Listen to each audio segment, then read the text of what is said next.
चलिए तो शुरू करते हैं आज का अपना यह क्लास। इस क्लास में इस वीडियो में हम लोग पढ़ेंगे कि यूरोपीय उपनिवेशों का भारत में विलय किस प्रक्रिया के तहत किया गया। कौन कौन से दो ऐसे यूरोपीय देश थे जिनका उपनिवेश भारत स्वतंत्र होने के पश्चात भी भारत में था। तो वो कौन कौन से दो देश हैं? वो थे पुर्तगाल और फ्रांसीसी। इन दोनों देशों का उपनिवेश भारत में था।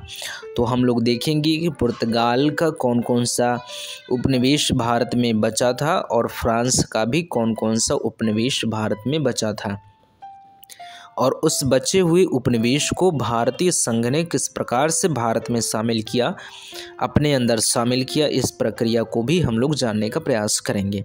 इससे पहले हम लोगों ने क्या किया? इससे पहले हम लोगों ने देख लिया है कि देशी रियासतों को किस प्रकार से सरदार वल्लभ भाई पटेल, वीपी मेनन और पंडित जवाहरलाल नेहरू ने मिलकर अपने भारत संघ में शामिल किया। हमने इस प्रक्रिया में यह देखने के क्रम में देखा था कि कैसे जम्मू कश्मीर को भारत में शामिल किया गया, कैसे जूनागढ़ को भारत में शामिल किया गया और कैसे हैदराबाद को भारत में शामिल किया गया। ये सारी बातें हमारी कंप्लीट हो गई हैं। अब हम लोग पढ़ रहे हैं यूरोपीय उपनिवेशों का भारत में विलय।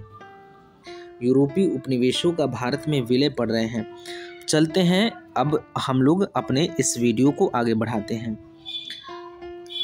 जिस समय विभिन्न रियासतों का भारत में विलय हो रहा था, हम लोगों ने बात किया देशी रियासतों का। जिस समय उन रियासतों का भारत में विलय हो रहा था, तब एक महत्वपूर्ण प्रश्न यह भी था कि ब्रिटेन के अलावा अन्य यूरोपीय देशों के उपनिवेश भारतीय भूभाग में हैं। ब्रिटेन का उपनिवेश तो भारत में था ही, इसके अलावा अन्य यूरोपीय देश ऐसे हैं जिनका उपनिवेश भारत में है।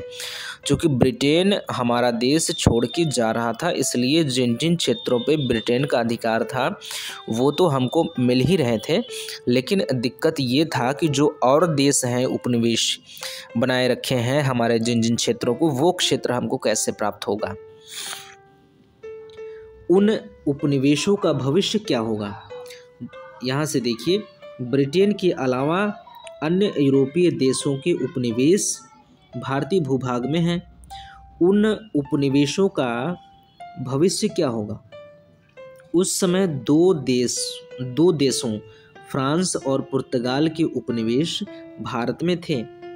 भारत ने कोशिश की कि इन देशों के साथ सहमति कायम करके औपनिवेशिक शासन को समाप्त कराया जाए ताकि ये क्षेत्र भारत को मिल सके।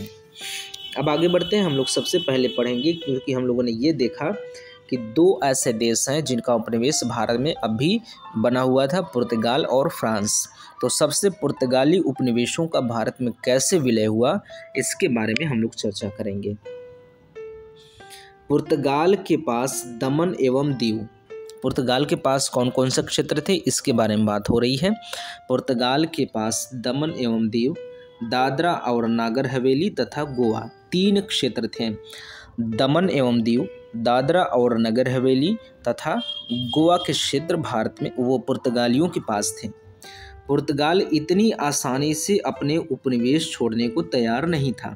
वो तैयार नहीं था कि हम इन क्षेत्रों को छोड़ दें, भारत के हवाले कर दें, क्योंकि वह इन उपनिवेशों को राष्ट्रीय सम्मान का प्रतीक मानता था। पुर्तगाल मानता था कि यह जो है ये क्षेत्र अगर भारत को हम लोग सौंप देते हैं तो ये हमारे जो देश है, हमारा देश है पुर्तगाल, उसके सम्मान में कमी आएगी। अपने देश के राष्ट्रीय सम्मान का प्रतीक मानता था पुर्तगाल इन क्षेत्रों को, इसलिए इतनी आसानी से देने के लिए तैयार नहीं था। स्थितियों को तेजी से बदलते हुए देखकर मतलब ये है कि जिस प्रकार से देशी रियासतों को भारत में शामिल करने की प्रक्रिया को तेजी से बढ़ाया जा रहा था और पूरी कठिनाई के साथ बढ़ाया जा रहा था, तो उससे पुर्तगाल भयभीत था। तो इस परिस्थितियों को बदलते देखकर 1951 में पुर्तगाल में अपने संविधान में संशोधन करके इन उपनिवेश क्षेत्रों को अपने राज्यों का दर्जा दे दिया ताकि इन पर उसका नियंत्रण वैधानिक हो सके। इन क्षेत्रों पे पुर्तगाल का नियंत्रण जो है वो कानूनी रूप हासिल कर सके, उनका नियंत्रण जो है कोई काट न सके कि आप गैर कानूनी तरीके से भारतीय क्षेत्र में नियंत्रण करके बैठे हैं। इसलिए 1951 में उन्होंने संविधान संशोधन किया, अपने पुर्तगाल के संविधान में संशोधन किया और भारत में जो ये क्षेत्र हैं इन क्षेत्रों को अपने संविधान में अपने यहाँ का राज्य घोषित कर दिया। उन्होंने क्या किया, अपने संविधान में संशोधन करके इन उपनिवेश क्षेत्रों को अपने राज्य का दर्जा दे दिया। आगे क्या है, आगे है कि किंतु इन क्षेत्रों की जनता को पुर्तगाली शासन स्वीकार नहीं था। सबसे बड़ी बात तो यही थी, ये लोग चाहते थे कि इस पर हमारा नियंत्रण रहे, पुर्तगाल का नियंत्रण रहे, लेकिन यहाँ की जनता चाहती है कि पुर्तगाली नियंत्रण से मुक्त हो ये क्षेत्र और हम भारत के साथ रहना चाहते हैं, पुर्तगाल के सत्ता को स्वीकार नहीं करते हैं। सबसे पहले जुलाई 1954 में दादरा और नागर हवेली में जनाक्रोश भड़का और जनता ने पुर्तगाल के शासन को उखाड़ फेंका। तो जनता ने ही ये क्या किया, पुर्तगाली शासन को उखाड़ फेंका। कहाँ, दादरा और नागर हवेली में। तो दादरा और नागर हवेली का मैटर यहाँ पे साफ हो गया, ये भारत के पक्ष में आ गया 1954 में जनता के जनाक्रोश के कारण। तो जनाक्रोश भड़का और जनता ने पुर्तगाल के शासन को उखाड़ फेंका। पुर्तगाल ने दमन से अपनी सेना दादरा और नागर हवेली भेजने का प्रयास किया, चूँकि दमन में भी पुर्तगाली क्या था, उपनिवेश था। तो दमन से पुर्तगाल ने सेना भेजने का प्रयास किया। कहाँ पे, जहाँ पे जनाक्रोश भड़का हुआ है, दादरा और नागर हवेली में। कहाँ पे, दादरा और नागर हवेली में पुर्तगाल ने सेना भेजने का प्रयास किया, लेकिन भारतीय सेना ने उसे ऐसा करने से रोक दिया, क्योंकि दोनों क्षेत्रों के बीच भारतीय भूभाग पड़ता था। जो दादरा और नागर हवेली है और उसके बाद जो दमन है, दमन और दादरा नागर हवेली के बीच में भारतीय क्षेत्र था। तो दमन से पुर्तगाल क्या करना चाहता था, दादरा और नागर हवेली में सेना भेजना चाहता था, ताकि वहाँ पे जो जन आक्रोश उभरा हुआ है उसको दबा दिया जा सके। लेकिन भारतीय सेना ने क्या किया, ऐसा करने से रोक दिया। और क्या हुआ, दमन से दादर वो पुर्तगाली सेना नहीं जा सकी। पुर्तगाल ने इससे नाराज़ होकर भारत के विरुद्ध अंतर्राष्ट्रीय न्यायालय में कार्रवाई शुरू कर दी, ताकि वह भारत को इस बात के लिए बाध्य कर सकी कि उसकी सेना को भारत के रास्ते का प्रयोग करते हुए इसके क्षेत्र तक पहुँचे दिया जाए। तो इस मामले को उसने क्या किया, संयुक्त राष्ट्र में उठा दिया पुर्तगाल ने। पुर्तगाल चाहता था कि भारत हमको अनुमति दे, मतलब भारत अपने सहमति के साथ हमें अपने क्षेत्र से हमारे क्षेत्र तक जाने में मतलब रोक टोक ना करें।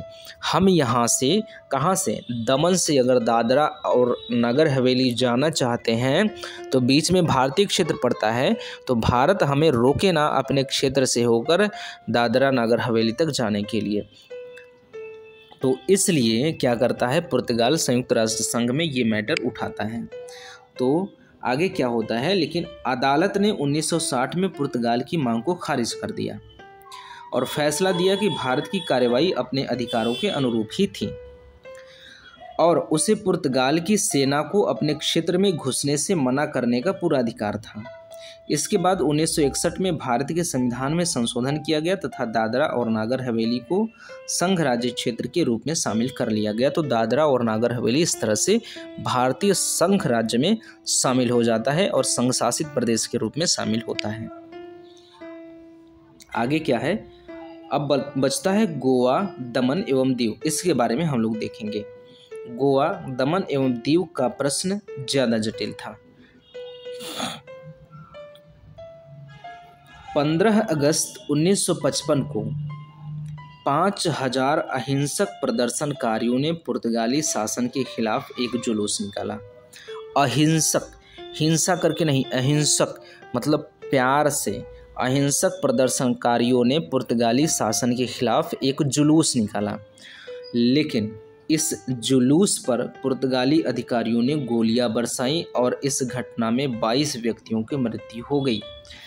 बड़े आराम से 5000 लोग जुलूस निकाल रहे थे पुर्तगाली सरकार के खिलाफ, लेकिन पुर्तगाली सरकार ने क्या किया, इन पर गोलियां बरसाना प्रारंभ कर दिया। 22 व्यक्तियों की मौत हो गई। दिसंबर 1960 में संयुक्त राष्ट्र महासभा ने पुर्तगाल का यह दावा खारिज कर दिया कि समुद्र पारीय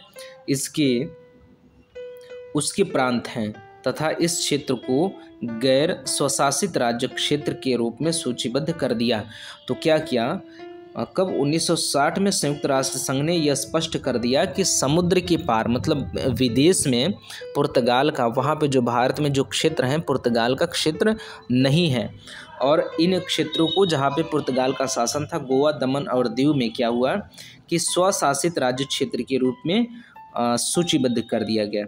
नेहरू जी की इच्छा थी कि इन समस्या का समाधान बातचीत के जरिए ही निकलना चाहिए, किंतु 1961 में पुर्तगाली द्वारा अंगोला में क्रांतिकारियों का क्रूर दमन किए जाने से भारतीय जनता की भावनाएं भड़क गई तथा भारत सरकार पर सैनिक कार्रवाई करने का दबाव बढ़ गया। नेहरू जी चाहते थे कि ये सब मामला जो है बातचीत से सलट जाए, लेकिन अंगोला में क्या हुआ, पुर्तगालियों ने क्रांतिकारियों का क्रूर दमन किया, बड़े क्रूरता से उनका दमन किया। इससे क्या हुआ कि भारतीय जनता की भावनाएं भड़क गई और भारत सरकार सैनिक कार्रवाई करने के लिए मजबूर हो गई। इसके बाद क्या होता है, अफ्रीकी नेताओं ने भी नेहरू जी से सैनिक कार्रवाई करने का निवेदन किया। अफ्रीका में जो बड़े बड़े नेता थे उन लोगों ने भी नेहरू जी से पुर्तगाल पर सैनिक कार्रवाई करने का निवेदन किया, क्योंकि उन्हें लगता था कि ऐसा करने से अफ्रीका को भी शोषण तंत्र से मुक्ति की राह मिलेगी। अमेरिका कोशिश कर रहा था कि बातचीत के जरिए ही इस समस्या का समाधान निकल जाए, किंतु जब उसका प्रयास भी विफल हो गया तो 18 दिसंबर 1961 को भारतीय सेना पुर्तगाली क्षेत्रों में प्रविष्ट हो गई। तो अंततः 18 दिसंबर को भारतीय सेना क्या होती है, प्रवेश कर जाती है पुर्तगाली क्षेत्रों में।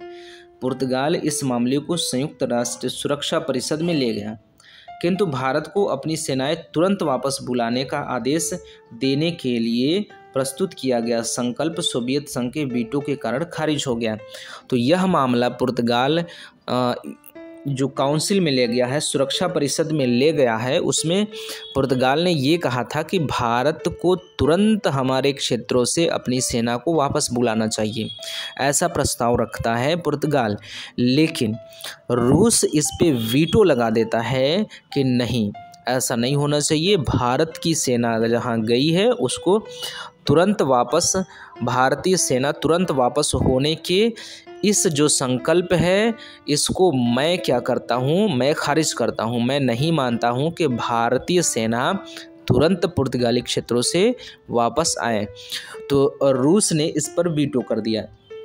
तो रूस के वीटो के कारण संयुक्त राष्ट्र संघ द्वारा इस संकल्प को खारिज कर दिया गया और भारत को संयुक्त राष्ट्र संघ ने नहीं कहा, क्या नहीं कहा, उन्होंने यह आदेश नहीं दिया कि तुम अपनी सेना बाहर कर लो पुर्तगाली क्षेत्रों से, पुर्तगाली क्षेत्रों से तुम अपनी सेना बाहर करो, ऐसा आदेश संयुक्त राष्ट्र संघ ने नहीं दिया। तो जिस कारण सेना वहाँ पे अपना कार्रवाई करना प्रारंभ कर देती है।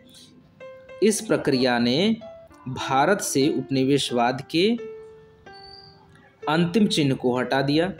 ध्यातव्य है कि पुर्तगालियों ने भारत में सबसे पहले उपनिवेश स्थापित किए थे। उससे पहले थोड़ा सा हमारा ये 2 लाइन बच गया था। तो भारतीय सेना प्रविष्ट हो गई कहाँ, पुर्तगाल में। पुर्तगाल इस मामले को संयुक्त राष्ट्र सुरक्षा परिषद में ले गया, किंतु भारत को अपनी सेनाएं तुरंत वापस बुलाने का आदेश देने के लिए प्रस्तुत किया गया संकल्प सोवियत संघ के वीटो के कारण खारिज हो गया। एक ही दिन बाद 19 दिसंबर 1961 को पुर्तगाल ने आत्मसमर्पण कर दिया। तो जब ये चीज़ नहीं हुआ, भारत को आदेश नहीं मिला कि आप अपनी सेना वापस बुलाइए, तो भारत ने आराम से अपनी कार्रवाई वहाँ पर किया और पुर्तगाली सेना ने एक ही दिन बाद 19 दिसंबर 1961 को आत्मसमर्पण कर दिया। इस प्रकार से पुर्तगाली जो क्षेत्र थे भारत में शामिल कर लिए गए। इस प्रक्रिया ने भारत में से उपनिवेशवाद के अंतिम चिन्ह को हटा दिया। ध्यातव्य है कि पुर्तगालियों ने भारत में सबसे पहले उपनिवेश स्थापित किया। 1510 ईस्वी में गोवा में इन्होंने अपना उपनिवेश स्थापित किया था और सबसे लंबे समय तक भारत में गए। 1961 में भारत तक थे, 1961 तक। 1961 में ये भारत से जाते हैं। तो सबसे पहले आने वाले जो उपनिवेश था वो पुर्तगालियों का था, और जो सबसे लास्ट में जाने वाला उपनिवेशी देश था वो पुर्तगाल ही था। 1961 में वापस गया। शुरू में गोवा, दमन और दीव को केंद्र शासित प्रदेश के रूप में रखा गया था। आगे चलकर 1987 में गोवा को राज्य बना दिया गया, जबकि दमन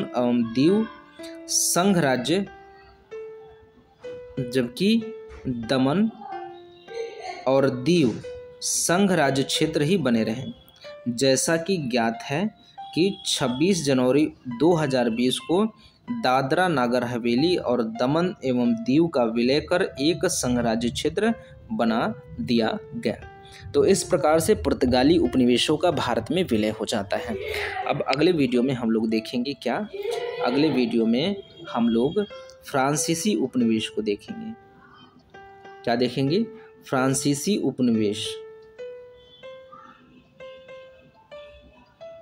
उपनिवेशों का भारत में विलय देखेंगे। तो फ्रांसीसी उपनिवेश कौन कौन से थे, भारत में रह गए थे, इनको भारतीय क्षेत्र में कैसे शामिल किया गया, ये सारी प्रक्रियाएं हम लोग देखेंगे अगले वीडियो में। तो मिलते हैं अगले वीडियो में, तब तक के लिए धन्यवाद।